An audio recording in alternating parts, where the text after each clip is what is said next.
Welcome to Glover's Math and Science Night, Leonardo da Vinci's workshop.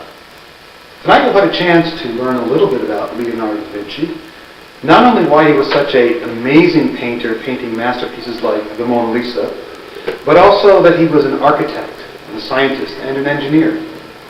Now, to learn about someone, I think one of the best ways is to visit where they lived and where they worked.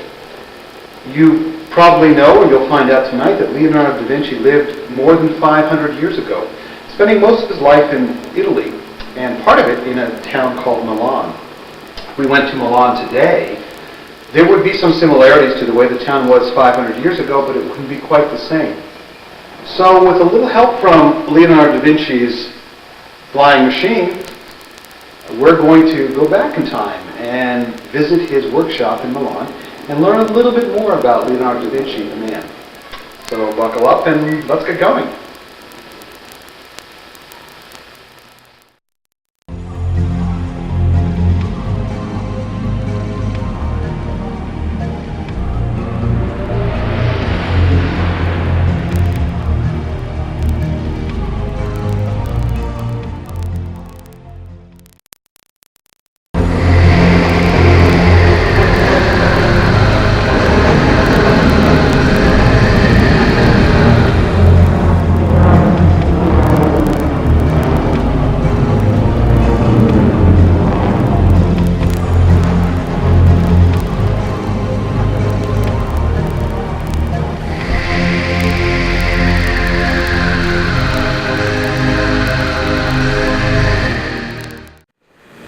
Wow, that was some trip, huh? Okay, the year is 1488. It's midnight, and we're in Milan, Italy, in the tower of Leonardo da Vinci's workshop. We're going to try and keep a little quiet so we don't wake anybody up. Now, this is where he stored a lot of his paintings and sketches and manuscripts, and he kept everything under lock and key, and he was the only one who could usually get up here.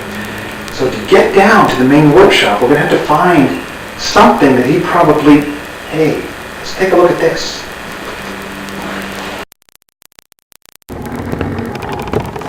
Okay, you can see that we're using a simple type of machine called a spiral or screw. You can see the ridges that are running along the wall there. Leonardo da Vinci used these in a lot of his inventions. So as I push this bar in front of me, you can see that it turns the platform and we move down the spiral. Okay, we're down on ground level in the garden, outside of the main workshop. Why don't you go ahead and stroll around and I'll meet you inside.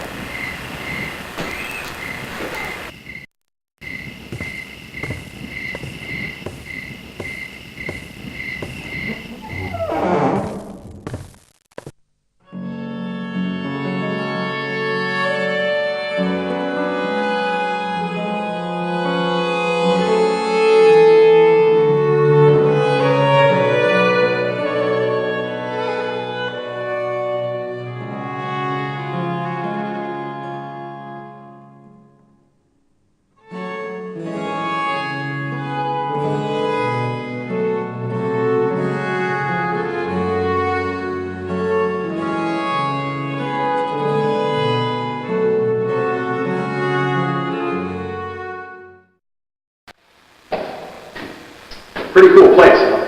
By the way, the music you were listening to while you were strolling around, that's called Renaissance music. It was very popular during the time that Leonardo da Vinci lived. Well, we can see we're in the heart of the studio right here. There are lots of his inventions around. There's the tank that he designed for the battlefield. Behind us, of course, you can see his artist studio. And then over here, it looks like there's lots of different things with pulleys and gears. It's a little hard to see. Let's go over here where there's a little bit more light. Take a closer look. That's a little bit better. We can see some of the designs that Leonardo da Vinci has made. The glider, of course, behind us. There's a catapult. There's even a wooden bicycle over there. And, of course, the parachute up here.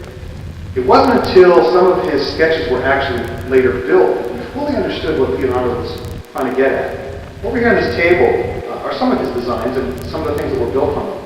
Come and take a closer look.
I don't think that was Renaissance music, do you? Now, as you can see, obviously, Leonardo da Vinci designed many, many types of machines, and some of them you can kind of recognize in modern machines that are around today. But perhaps the most interesting topic that Leonardo da Vinci studied was flight. Come and take a look again.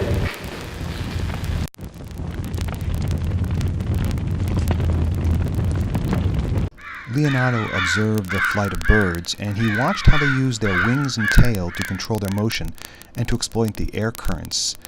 In this wing model, we can see how the wing is not just a flat board, but it actually flexes up and down on a hinge, and this is what gives the bird lift. Leonardo used his observations to design his ornithopter. The ornithopter is the name of a flying machine that's based on the way that birds and bats fly. That's flapping flight. Unfortunately, flapping flight never really took off, so to speak, and we know that it was actually around 100 years ago that the Wright brothers became the first to have powered flight using a fixed-wing aircraft, not a flapping-wing aircraft. So where does that leave flapping flight, something that birds and insects have been doing for millions of years? Perhaps it needs just the right environment. 500 years after Leonardo's studies on flapping-powered flight, NASA is looking at it in its Mars program.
Well, that about wraps it up. I hope you've enjoyed our little trip to Milan, Italy, and learned a little bit more about Leonardo da Vinci.